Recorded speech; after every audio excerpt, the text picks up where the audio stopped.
Bom dia, pessoal. Estamos aqui na nossa live de sexta-feira, às 11 da manhã, nosso segundo horário de live semanal, para a gente discutir um tema bem importante, bem interessante, né? Algumas pessoas, eu sempre deixo uma caixinha para a live de sexta-feira para vocês sugerirem o tema, né? E vieram 3 pessoas me questionando sobre a biomecânica, né?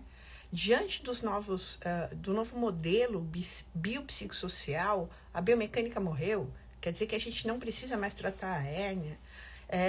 A galera está bem confusa com relação a isso.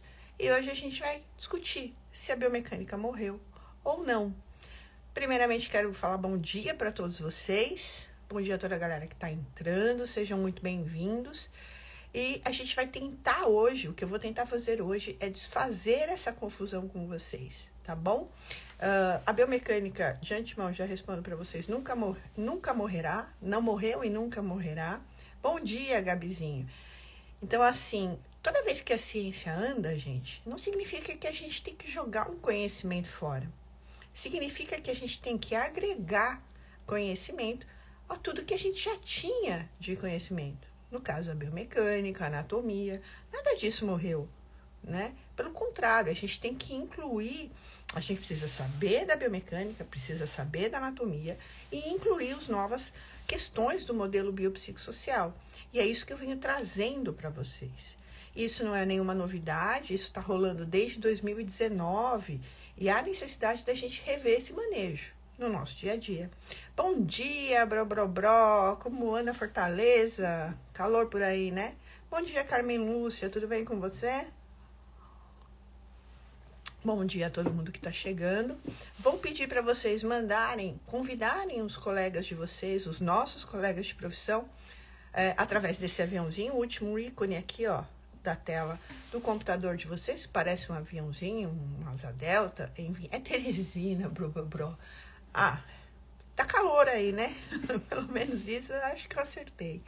Para convidar o amigo de vocês que tá muito confuso com relação a tudo isso, pra gente dar uma desbugada hoje, certo?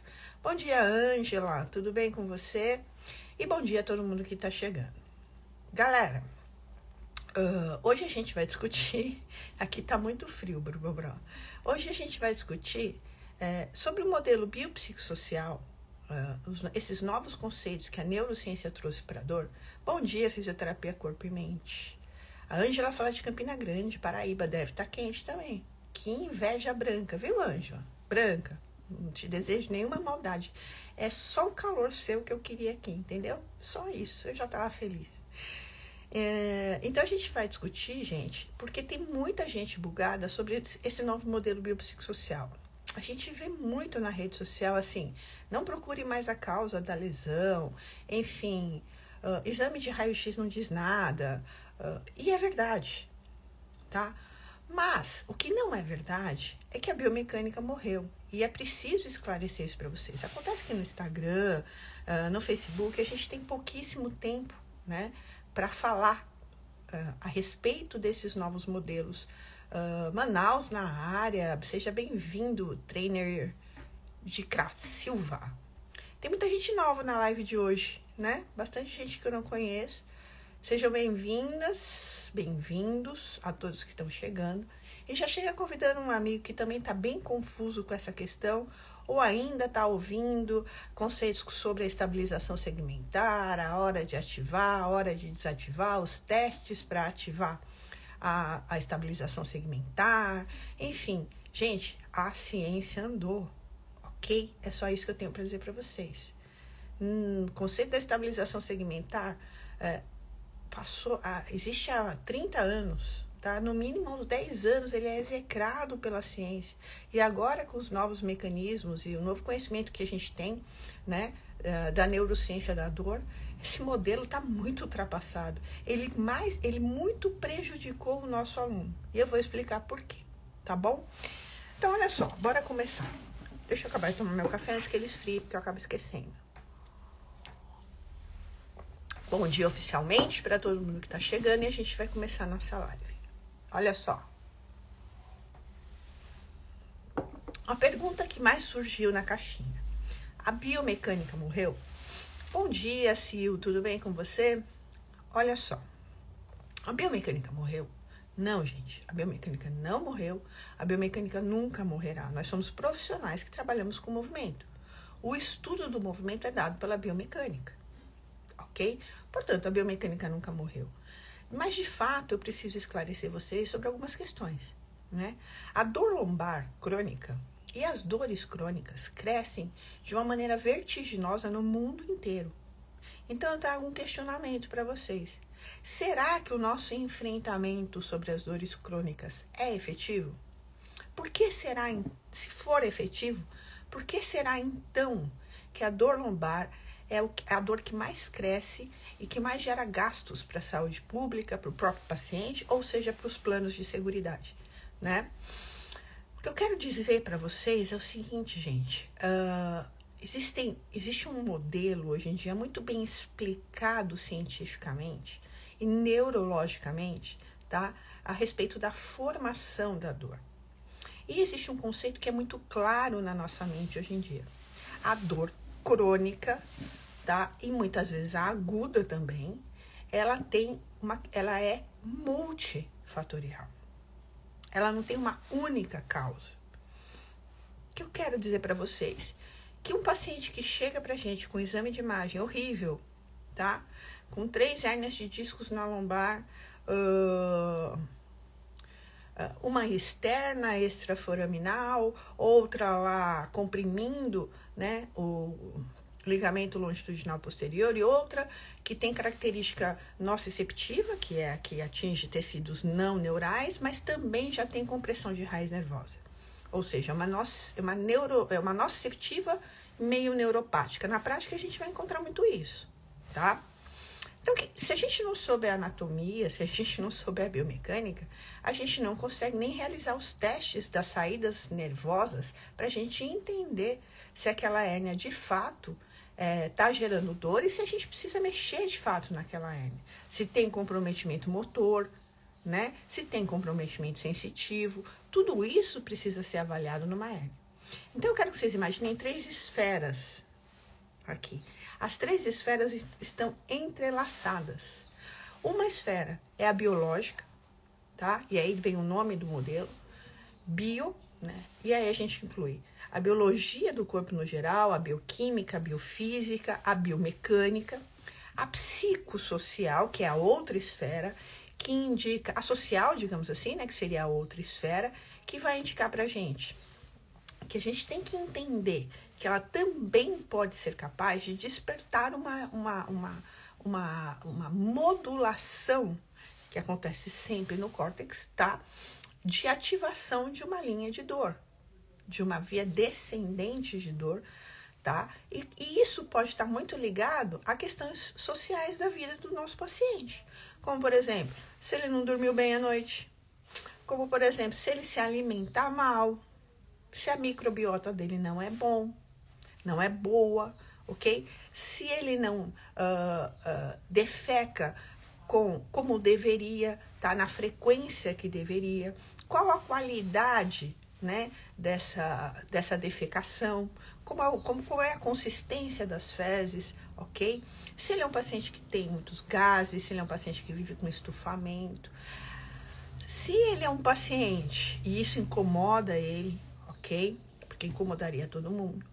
Então, a gente tem que entender que na esfera social transita também se ele gosta do trabalho dele, se ele vai trabalhar feliz, ok? Ou se ele vai trabalhar triste, porque ele ele acha que não tem nada a ver com aquele trabalho, certo? E na esfera, se ele gosta da vida dele no geral, se ele tem horas de lazer, é importantíssimo, as horas de lazer de um indivíduo são importantíssimos para qualquer corpo, gente. É ali que a gente produz sensações de prazer, né? Os nossos opioides endógenos são muito produzidos nos nossos momentos de descanso, de lazer. Então, a gente tem que dormir bem, tem que descansar, ok? E tudo isso a gente tem que saber para o enfrentamento da dor crônica. E uma terceira esfera, que seria a esfera emocional, onde está a psico, né? Ou seja, Normalmente, quem tem dor crônica tem depressão, ok? Por quê?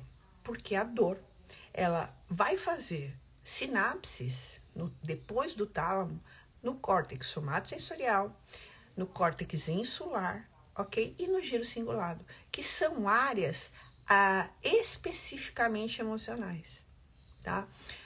Regula o sistema nervoso autônomo, a outra regula as emoções e a afetividade. Ou seja, a dor está intimamente ligada às emoções, ok?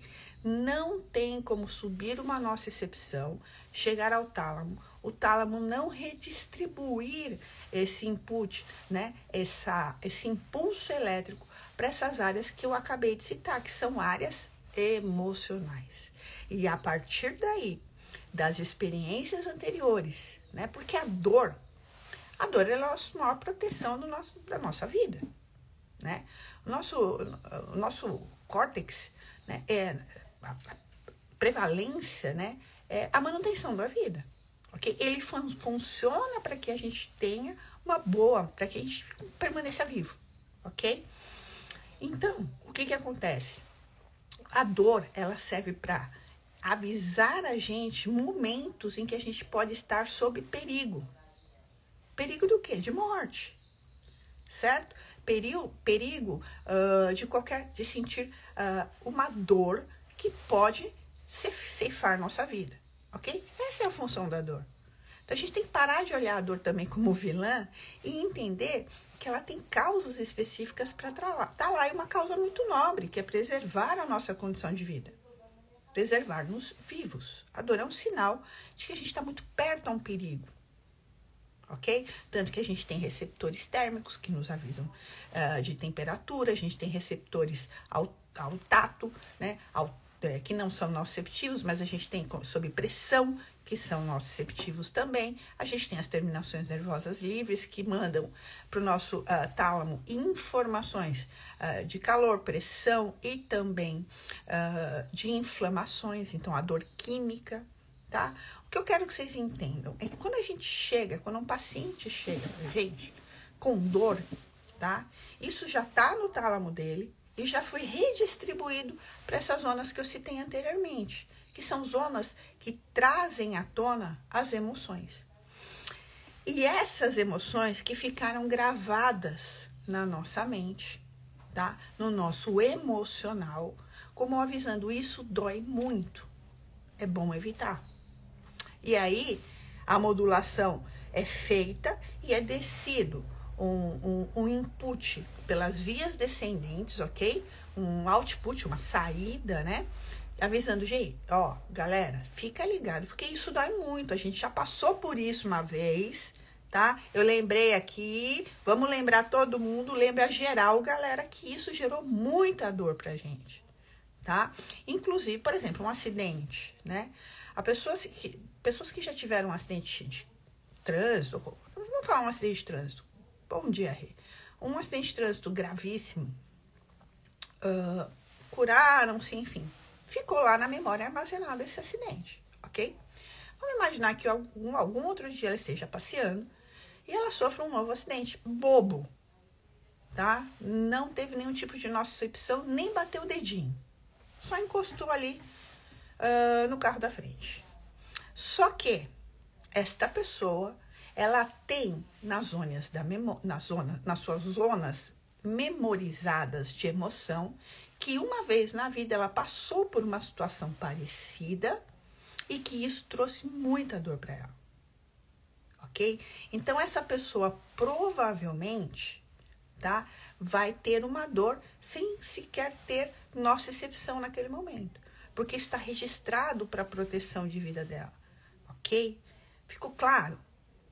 Quem não está acompanhando, quem não está comigo, responda, pergunta, tá bom? Não deixa para o final, não. Então, o que eu quero dizer para vocês, o modelo biopsicossocial, ele não exclui a biomecânica de jeito nenhum. Não fiquem desesperados e nem tampouco achando, e nem bugados, tá? Achando que a gente tem que agora só trabalhar no emocional do paciente, se não seria melhor um psicólogo fazer isso, né? Um psiquiatra, e não nós profissionais do movimento, né? Jane, essa dor passa com o tempo, o que fazer? Então, aí que tá, a gente tem recursos hoje em dia da neurociência que nos trazem caminhos para que a gente possa entender como a gente consegue tirar essa dor, ou pelo menos manejar melhor essa dor do movimento, ok? Sobretudo, e das questões emocionais, porque a dor ela não vem separada de questões emocionais, sobretudo a crônica, ok? É preciso que a gente entenda isso. E hoje a gente tem mecanismos para lidar com isso, como, por exemplo, a educação em dor. As pesquisas atuais revelam que a educação em dor não foi tão efetiva como se imaginava. Explicar somente para o paciente, trazer para o racional. Olha, sua dor pode ser multifatorial, muito provavelmente não foi do acidente de carro, sendo que você nem bateu, enfim, nada, mas, enfim, como que despertou aquela dor antiga daquele primeiro acidente, devido às emoções. Então, talvez o trabalho da educação em dor, ele é importante, mas o paciente vai olhar para você e vai explicar, olha, essa hernia de disco aqui, ela pode estar causando a sua dor, mas além dela, eu preciso saber como está o seu emocional, enfim, uma série de questionários que a gente vai aplicar junto ao nosso paciente para que a gente possa entender o que está acontecendo com ele emocionalmente. Se nesse segundo acidente de carro, ele nem encostou na região que ele sofreu muito no primeiro acidente, tá? Como que essa dor foi despertada novamente? Foi emocionalmente, mas não foi criada da cabeça dele.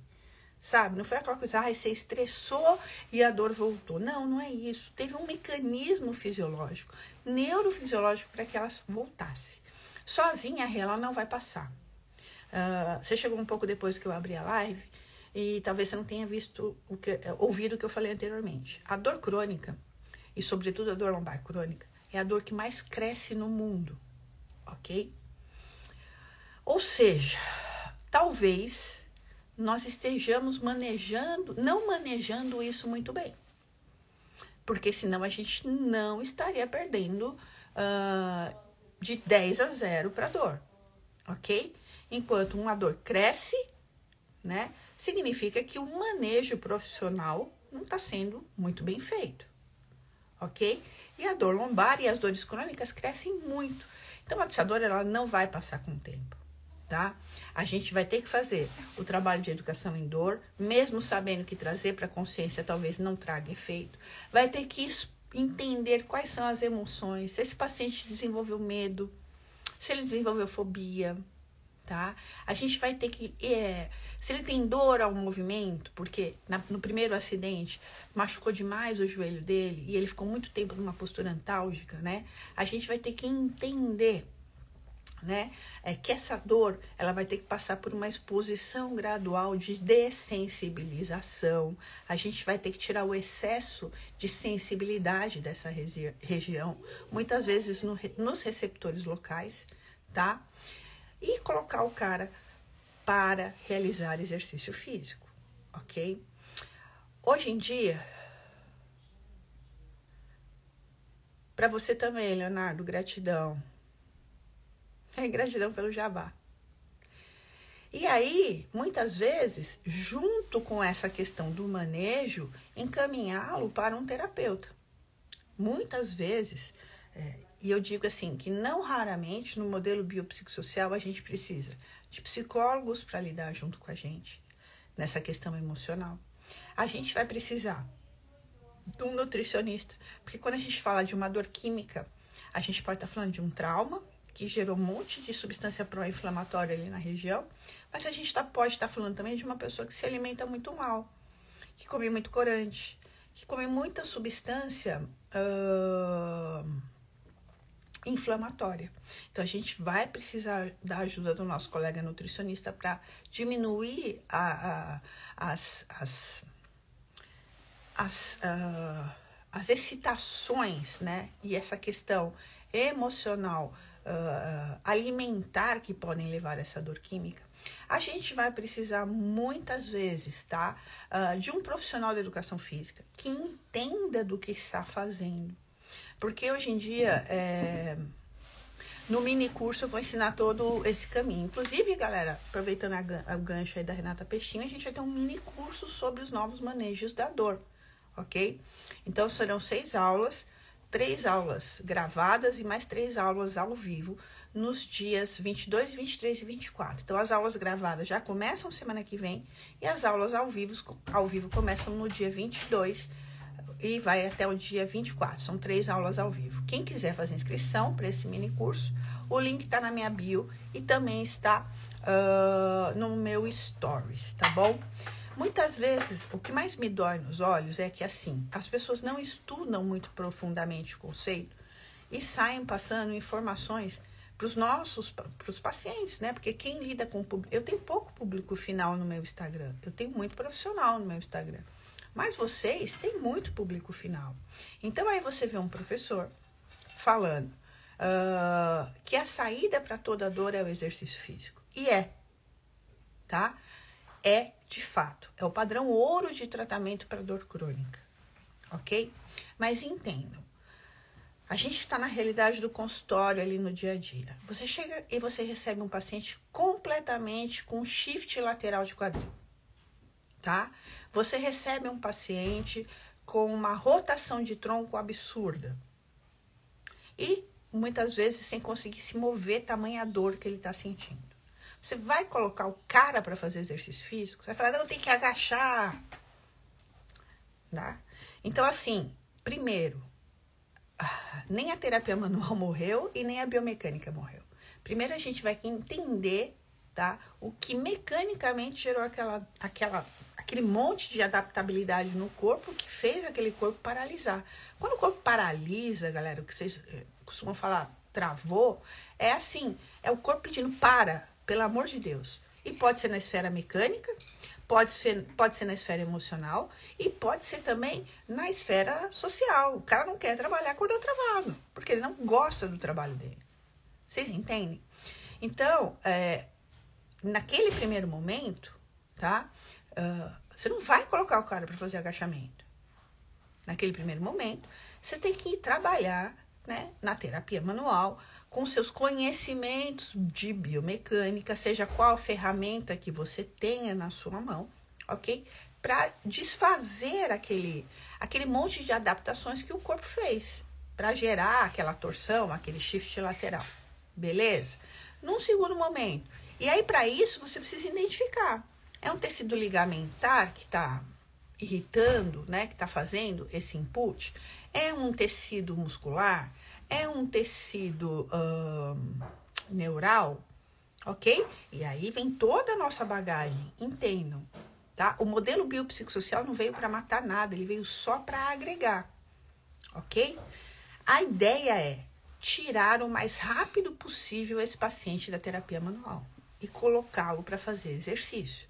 Só que, de novo, você não pega esse cara, né, resolve o problema dele numa primeira sessão, numa primeira sessão, e na segunda aula ele vai voltar fazendo polichinelo, tá? E falando, tô pronto para fazer qualquer exercício físico, uhul! Ok?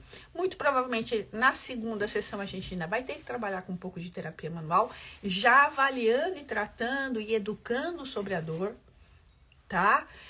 Muito provavelmente numa terceira sessão ele já venha melhor, ele já venha com mais mobilidade e aí sim a gente possa transferir ele, né, para o exercício físico ativo. E aí a gente tem que entender de uma forma muito clara. A gente tem que expor esse paciente de uma forma gradual ao exercício. Se eu pegar um paciente fibromiálgico, por exemplo, né, que a gente fala do mecanismo nociplástico de dor, ok? Que não existe uma causa mecânica clara para aquela pessoa, para o fibromiálgico chegar no nosso consultório e dizer dói aqui, dói ali, dói aqui, dói acolá, dói tudo, tá? E não existe explicação mecânica. Ou seja, não adianta a gente ficar com o nosso paciente fibromiálgico ou com qualquer paciente de característica nociplástica só soltando o trigger point e só alinhando os ilíacos deles, ok? A gente tem que tirar o mais rapidamente. Bom dia, Van. a gente tem que tirar ele o mais rapidamente da terapia manual e colocá-lo no exercício físico. Só que imagina, um fibromialgico, beleza? Todo mundo aqui já tem um fibromialgico, certo? E a gente vai ter que mexer na qualidade de sono dele, vai ter que fazer um trabalho de higienização do sono, porque o fibromialgico a gente sabe que não dorme bem. A gente vai ter que encaminhar para um terapeuta, e o terapeuta também tem que saber do modelo biopsicossocial, porque muitas vezes esse paciente tem que ter, a gente tem que desenvolver nele, nós profissionais do movimento, a autoeficácia, que é um termo novo também da neurociência. O que é a autoeficácia? Nós temos que dar condição para esse paciente, ele tem que acreditar que ele é possível enfrentar aquela dor. Ele tem que acreditar que ele consegue fazer aquele exercício físico. E que para o fibromialgico, muitas vezes, ele consegue levantar da cama. Vocês conseguem entender que é mais profundo? Não adianta eu pegar o fibromialgico, sair, pegar ele no colo, colocar ele dentro do meu espaço de trabalho e colocar ele para fazer agachamento. E colocar ele para fazer pilates, e colocar ele para fazer o teaser. E falar, você consegue, uhul, mais um, bora lá, bora. E, gente, isso passou. Nem tão pouco pegar o fibromialgico e falar, vamos contrair a estabilização segmentar. Leva o umbigo para as costas, diante de tudo que eu falei, tá? Vocês acham que para resolver uma dor lombar crônica, basta a gente contrair um abdômen? Vocês acreditam de fato, depois de tudo que eu falei nessa live, faz 20 minutos que eu tô falando, vocês acreditam de fato que contrair um abdômen, que ativar qualquer linha corporal, vai ser capaz, sozinha, de resolver o problema da dor lombar, que eu disse diversas vezes ser multifatorial e transitar por 3 esferas? A mecânica, a biológica, a psico, né, emocional e a social. Vocês acreditam mesmo? Sabe o que a estabilização segmentar trouxe para o nosso corpo? O que a ciência chama hoje em dia de hipervigilância, que é péssimo. Tá? Significa que um paciente que tem dor lombar, ele fica o tempo todo prestando atenção no lombar, na lombar dele. Ele fica o tempo todo pensando quando ele vai mexer se o abdômen dele está contraído. Vocês acham que isso é saudável? O cara não se mexe antes de vigiar. Hipervigilância. De vigiar se a lombar dele está doendo, e lembrar de contrair o abdômen. Isso trouxe imobilidade para os nossos pacientes. E olha que eu falo da estabilização segmentar, ó. Tapa mais de 10 anos. Tapa mais de 10 anos, acho que é meio mineiro, né? A Carmen tá aqui falando, tudo que você está falando é pura verdade, pois sou paciente de fibromialgia e tudo dói. Aí, olha aí, a Carmen Lúcia, que é nossa colega, fisioterapeuta. Vamos usar o exemplo dela, né? Adianta a gente pegar a Carmen, chegar e falar, bora Carmen, bora pra academia agora, que o que vai te curar é o exercício físico, eu garanto pra vocês. Gente, isso não é da noite pro dia.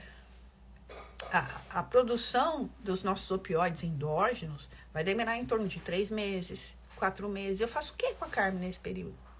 Falo, aí ó, toma opioide, se vicia aí na morfina. Ok? Então, muito cuidado com isso, porque eu vejo muito nas redes sociais, todo profissional do movimento agora falando que o movimento cura, de fato é padrão ouro. Mas existem regras, existem maneiras da gente levar a Carmen, por exemplo, que é uma paciente nociplástica, para até o que é a dosagem exata de exercício para ela. Porque se eu fizer isso com a Carmen, tá? Carmen, bora lá, é um movimento que cura, vamos pra academia, vamos lá pro meu estúdio de pilates, 10 teaser, vamos, mais um, 11, uhul. No outro dia a Carmen não levanta da cama. E ela nunca mais... E aí eu vou criar nela um outro conceito, que a neurociência explica muito bem hoje em dia, tá? Uma catastrofização, ok? Ou até um medo do movimento, ok? Ou, pensando num quadro mais grave, uma cinesiofobia do movimento, tá? Tudo que eu não posso fazer com um paciente fibromialgico ou com um paciente de característica nociplástica é levar ele para uma aula normal. Eu tenho que ir expondo a Carmen gradualmente ao exercício. Eu tenho que colocar algumas regrinhas para Carmen. Carmen, no começo, se você conseguir levantar de hora em hora, vamos pensar no fibromialgico muito grave, aquele que não levanta da cama mesmo, tá? Que desmarca, que tem 3 horários marcados com a gente durante a semana, mas que desmarca 2 deles porque não conseguiu levantar da cama. E quem já atendeu o paciente fibromialgico sabe que isso é bem real. E colocar, bom, período de crise parece que nada melhora esse estágio de dor. Esses períodos de crise que você fala, Carmen, a gente chama de flare-up hoje em dia. Toda dor crônica vai ter esses estágios de queda e subida. E a gente tem que ter um bom conhecimento para um enfrentamento desse flare-up, tá?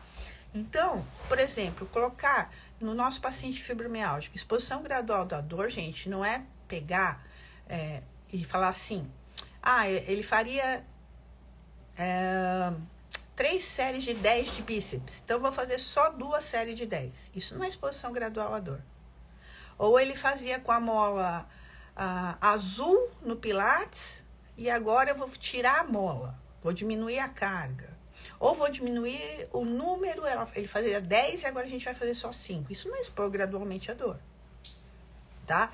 Expor gradualmente a dor é pegar um paciente fibromialgico, daquele que eu estava falando, que desmarca 2 vezes por semana com a gente, e chegar para ele e colocar assim, cara, você vai fazer uma lição de casa para mim. E no modelo biopsicossocial, a gente precisa muito da colaboração do paciente. Eu preciso que você levante da cama, já que você não vem para a sessão hoje, de hora em hora. Eu preciso que você passe pelo menos 2 minutos em pé. Que você caminhe pelo menos 2 minutos, depois você pode voltar a deitar. Certo? Quando for meio-dia, né? Agora são 11h30, quando for meio-dia e meia, você vai de novo levantar e caminhar mais uns 2 minutinhos. Depois você pode voltar para a cama. Isso é exposição gradual. É achar se 2 minutinhos é o suficiente, se no dia seguinte ela vai acordar bem, ou se ela vai acordar muito cansada, ok? Até chegar num ponto que eu chegue para ela e fale assim, olha, agora você vai fazer 2 caminhadas diárias, uma de manhã e uma noite de 12 minutos. E aí agora você já consegue levantar da cama, você já consegue vir para o meu espaço de trabalho e a gente já consegue trabalhar exercícios, mas sempre de forma gradual. O mais difícil no paciente nociplástico é a gente achar o que é. Não existe protocolo, não existe... Cada corpo é um corpo, nós estamos diante de uma ciência que não é linear, tentando colocar uma linearidade aí. Eu falo isso sempre, tá? Então, o que seria uma carga boa, um bom protocolo de treinamento para Carmen é completamente diferente para qualquer outro paciente fibromialgico. Então, a gente tem que raciocinar muito junto ao paciente, sem extrapolar. Porque se extrapolar vem o flare-up, que é a crise que a Carmen falou quase agora. Certo? A gente tem que minimizar os flare-ups da fibromialgia, tá? A Rê tá aqui falando, fiquei com cinesiofobia durante uma crise de hérnia de disco lombar. Fiquei 2 anos sem flexionar o tronco e a dor que era só na lombar foi para a coluna toda. Isso é muito normal. Por quê? Porque a Rê, ela acreditava que a dor lombar dela vinha só da hérnia de disco. E hoje em dia, a gente sabe que se a gente olhar um exame de imagem, por pior que esteja aquela coluna, a gente não consegue influenciar, a gente não consegue definir, falar com certeza, esta hérnia de disco causa dor. A gente tem que avaliar.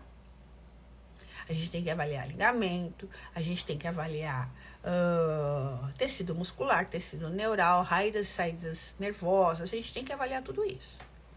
E além disso, a gente tem que entender, nesta crise de hérnia, provavelmente a Rê já tinha essa hérnia faz tempo, tá? A hérnia é um processo de envelhecimento, todos nós temos. O que acontece é que nós nunca fizemos exames.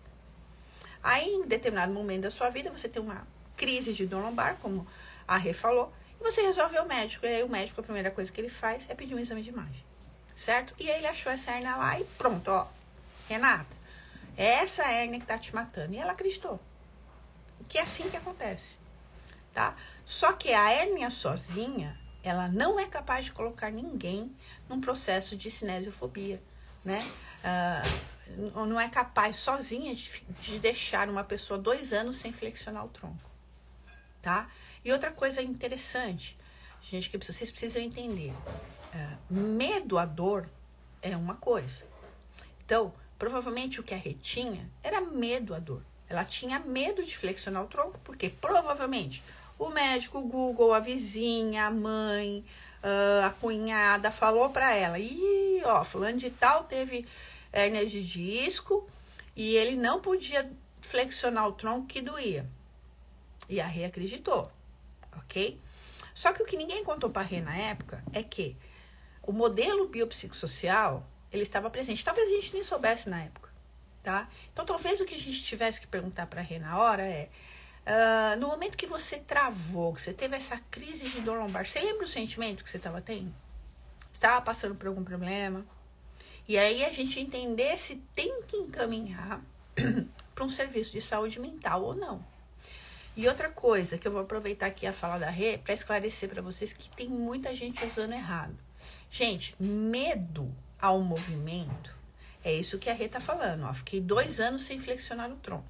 E a gente sabe que falta de... Se o movimento, o exercício físico, é padrão ouro para tratar a dor crônica, a falta do movimento gera isso aí que a Rê tá falando. Antes a dor que era só na lombar foi para a coluna inteira, né? Então, isso é medo do movimento. Ela tinha medo de flexionar o tronco e sentir a mesma dor que ela sentia antes. Por quê? Lembra que eu falei das memórias? Ela, provavelmente, quando ela travou, quando ela entrou em crise, ela tava, ou ela foi escovar o dente, ou ela foi amarrar o cadarço, foi um padrão flexor que travou ela. Então, ela tinha medo de flexionar, ok? Fobia é completamente diferente. Cinesiofobia é completamente diferente. Alguém aqui tem fobia a alguma coisa? Borboleta, elefante, minhoca. Alguém tem fobia a alguma coisa? Tem ou não? Quem tiver, fala. Sim, rato. Olha aí, a Ruth. O que acontece quando a Ruth vê um rato? Ela paralisa. Isso é uma fobia. Ela paralisa diante do rato. Ela acha que o rato é capaz de matá-la. Ela acha que o rato é gigante. Ela acha que o rato tem poderes sobrenaturais. Isso é uma fobia. Ok? Cinesiofobia é isso que a pessoa desenvolve com relação ao movimento. Opa, ganhei um cafezinho mais quentinho aqui agora. Vocês entendem? É a pessoa que acha que tem uma fobia, não pode nem pensar em fazer o movimento. O sistema nervoso autônomo já altera, porque ela tem uma fobia. A Ruth, quando vê um rato, muito provavelmente, se ela tentar passar por um processo de fuga ou de luta, ela pode desmaiar. Ela vai começar a suar, ter sudorese, o coração dela vai disparar, ok? Que é diferente de medo. Eu tenho medo... eu tenho medo de, sei lá, o que eu tenho medo? Eu tenho medo de barata. O que mais que eu tenho medo? Eu tenho medo... não sei, é difícil, né? Falar agora assim. Eu tenho medo de barata. Barata é uma coisa que eu tenho medo, mas eu não tenho fobia. Eu consigo me afastar da barata com calma. Eu consigo estabelecer um plano. Eu não mato nenhum bicho. O único bicho que eu não consigo matar, que eu mato ainda, que eu não tenho essa evolução suficiente para não matar, é o pernilongo. Eu ainda não estou nesse nível de evolução. Mas a barata eu não mato mais, mas eu consigo estabelecer um plano de fugir da barata. Quem tem fobia não consegue. Vocês conseguem entender? Mesma coisa com relação ao movimento, certo? Então não confundam mais medo do movimento com cinesiofobia, tá bom? A Van tá aqui falando, prescrição de treinamento adequada com progressão de cargas, intensidade e volume de treinamento. Van, perfeito. Mas eu falei isso no começo da live, talvez. Somente a progressão de cargas, o controle da intensidade e o controle do volume do treinamento não é exposição gradual ao movimento, ok? Vamos pensar num paciente fibromiálgico, aquele que eu falei que não levanta da cama. Você não consegue nem estabelecer um volume de treino para ele, tá? Ele passa muito longe de todas essas questões que você está falando, muito antes de toda essa etapa que você está falando, tá bom? E olha só, a Rê falando aqui, toda vez que eu saía da consulta médica eu ficava pior, obviamente, o médico devia falar para ela que ela ia ficar paralítica, que blá, blá, blá, barará, aquela coisa toda. Estava 5 anos sem dor, depois que fui fazer Pilates. Pilates é maravilhoso, né, gente? Passei por uma bola emocional e a dor na lombar foi voltando até chegar ao ponto de sair de casa de ambulância. Olha só que interessante. Ela teve uma primeira crise. Luz, eu esqueci de acender a luz.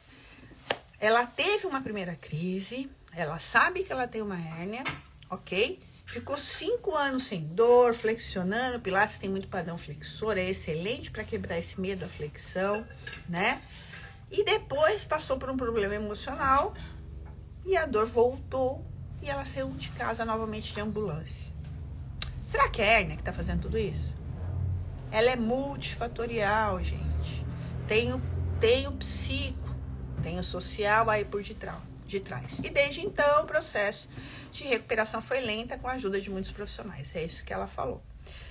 E a Ruth que está falando que contar o rato é fobia, é isso mesmo, a fobia é isso mesmo. Que mais? Então, gente, vocês conseguem entender que passar nocebos para o nosso paciente... Marlon, quem tá me devendo um vinho é você, hein? Não é por nada, não. Quem falou que vinha para São Paulo e ia trazer um vinho foi você. Tá? Então, galera, a gente tem que sair do padrão mecânico esperando resolver todas as dores. Tá? E também a gente não precisa invadir a área da psicologia, nada disso. A gente tem padrões de entendimentos do modelo biopsicossocial.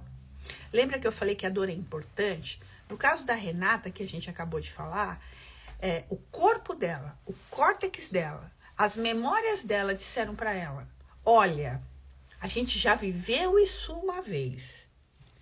E dói muito. Você ficou 2 anos sem flexionar o tronco. Então, antes que isso aconteça, vamos fazer alguma coisa nas saídas, nos outputs neurais, para que a gente resolva isso antes de você sofrer tanto quanto você sofreu há um tempo atrás?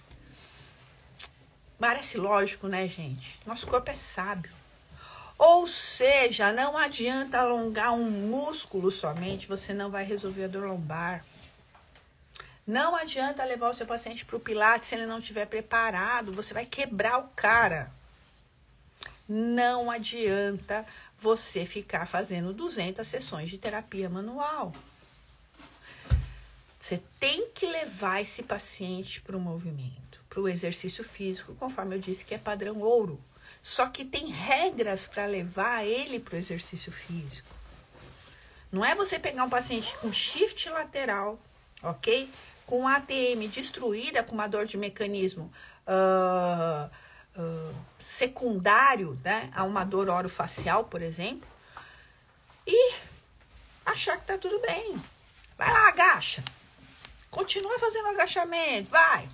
Adiantaria eu pegar a Peixinho, que falou aí agora que saiu de ambulância de casa, depois de 5 anos sem dor, e falar pra ela, vamos lá, vamos voltar pro Pilates, né? É o Pilates que resolveu a dor dela, vamos lá fazer agora o Pilates? Não, gente, nesse momento a gente tem que parar, dar um passo atrás e perguntar mesmo.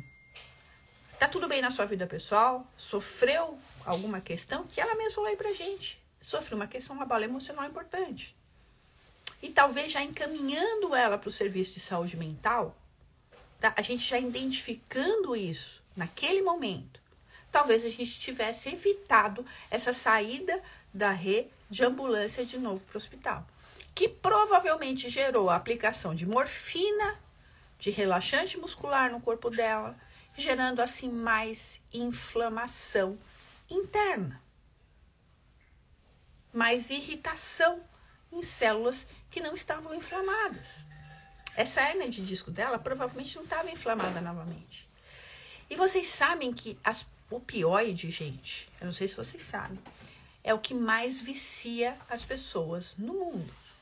Michael Jackson morreu viciado em opioide. certo? Pelo menos é o que a gente sabe.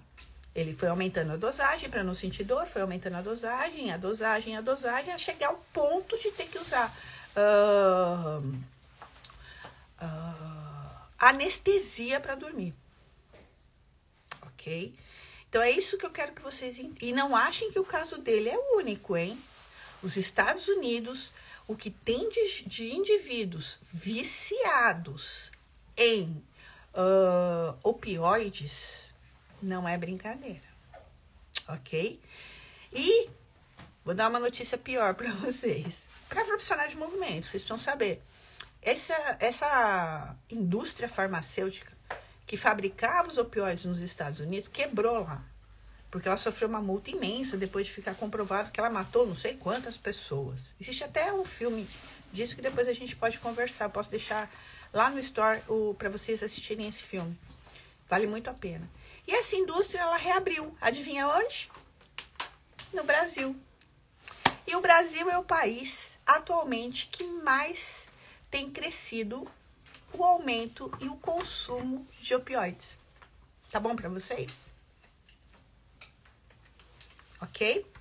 Então, e opioides, a gente não pode esquecer que morfinas e endorfinas a gente tem de sobra na produção do nosso corpo. A gente só precisa manejá-la bem. Putz, o nome do filme não me pergunta agora. Mas eu deixo no story, tá, Cássio? Mas é um filme que vale a pena assistir. É justamente a história dessa farmácia, desse laboratório, tá?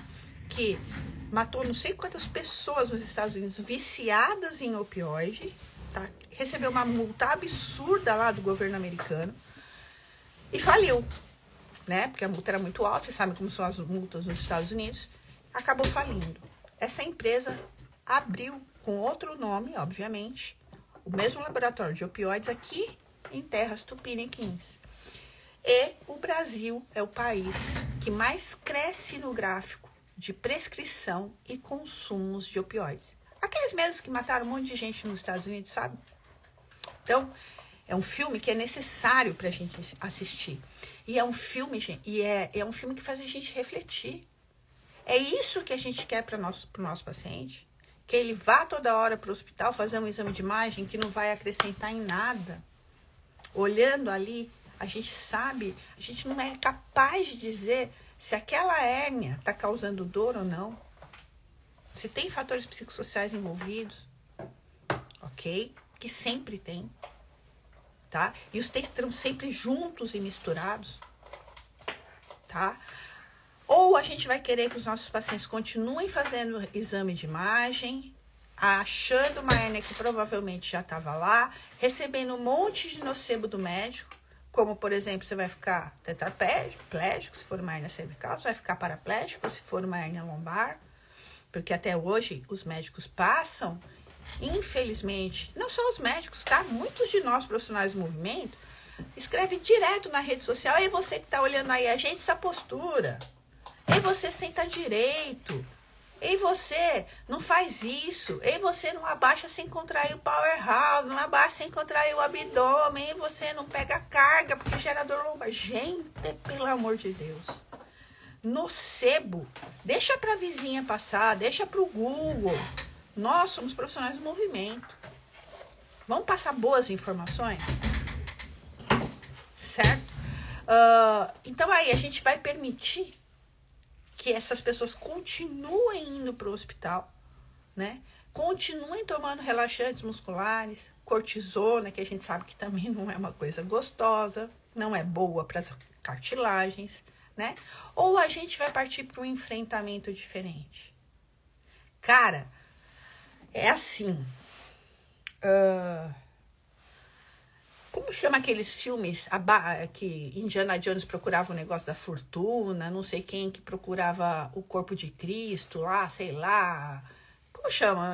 Qual é esses filmes que as pessoas sempre procuram alguma coisa que está muito bem escondida e quem achar fica milionário? Sei lá. A Arca de Ouro caiu no nosso colo. Vocês conseguem entender? Caiu. Ninguém procurou, não. Caiu. A neurociência trouxe isso pra gente, que é o exercício físico. Todo mundo que está aqui trabalha com exercício físico. Seja musculação, seja pilates, seja corrida. Todo mundo que me segue trabalha com exercício físico. Certo? A arca de ouro caiu na nossa mão, ó. Pá. A gente só precisa entender esse modelo biopsicossocial. O bio, a gente já sabe. Ok? O bio, a gente já sabe. O biológico, o bioquímico, o biomecânico, o biofísico. A gente precisa agora caminhar para entender, tá? Para que a gente possa entender esses manejos psicossociais. Para que a gente possa, de fato, inverter esse gráfico e melhorar o nosso manejo, gente. Tá? A gente está perdendo essa guerra. A gente está perdendo essa guerra. No momento em que a gente pega um gráfico estatístico e vê que a dor lombar crônica é a que mais aumenta no mundo todo, a gente não pode falar que a gente está... no mundo inteiro, não só no Brasil, a gente não pode falar que a gente oferece um bom serviço de tratamento e manejo na dor lombar crônica. Concordam comigo? Bom, o Cássio está aqui falando muito top, deixa salve a live. Eu sempre deixo, Cássio, sempre deixo, tá bom? Vou mandar para uma aluna que não me escuta. Cássio, manda assim. Mas olha só, lembra que os trabalhos de educação em dor, trazer para a racionalidade, muitas vezes, como é muito nocebo que eles recebem, muita informação ruim, faz com que a gente também, a sua paciente fique, a sua aluna fique assim, ai, quem será que tá certo? Essa professora aí que o Cássio me mandou a live, ou que todo mundo escreve no Google. Tá entendendo? Mas manda sim, é mais uma tentativa sempre, né? Então, acho que é isso. Alguma dúvida, gente? Então, resposta em definitivo. A biomecânica não morreu. Nunca vai morrer. A terapia manual não morreu. Nunca vai morrer, tá? Só manejamos de forma diferente. E quem aí já se inscreveu para receber gratuitamente, né, 6 aulas sobre os novos conceitos da dor, né, sobre esses mecanismos neurofisiológicos da dor. Semana que vem, são 3 aulas gravadas, semana que vem vocês já vão ter disponibilidade, né, e 3 aulas ao vivo com paciente real e eu avaliando ali, tratando na hora para vocês verem. A Fisiodel Pilates está pedindo para você ajudar ela. Nos dias, as aulas ao vivo serão nos dias 22, 23 e 24 de agosto, gente.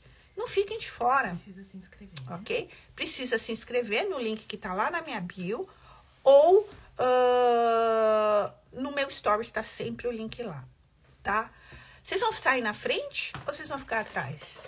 Há 5 anos atrás, eu falava que o Powerhouse tinha morrido. Tá?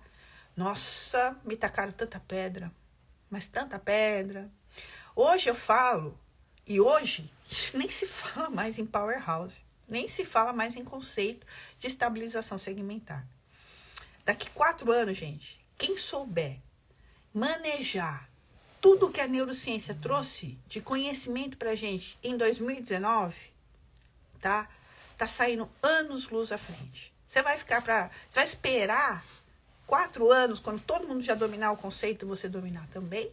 Ou você já quer se tornar referência e sair na frente? Aí fica a escolha para vocês, certo? Eu comecei a estudar isso em 2019, quando eu vi que tinha mudado o conceito de dor, certo? Agora depende de vocês. Boa, Carmen Lúcia. A Carmen Lúcia tá falando, já vamos escrever. É isso, gente. Basta, são 6 aulas de graça para vocês. Vocês não têm nada a perder. O máximo que vocês vão ganhar é um pouquinho de conhecimento. Certo? Gente, um beijo no coração de vocês. É uma delícia estar nessa live na sexta também com vocês, tá bom? E se inscrevam no mini curso, tô preparando com muito carinho, tá ficando lindo. E eu espero vocês, né? A partir de semana que vem nas aulas gravadas e nos dias 22, 23 e 24 nas aulas ao vivo, beleza? Um beijo no coração de todos vocês, tá? E até mais.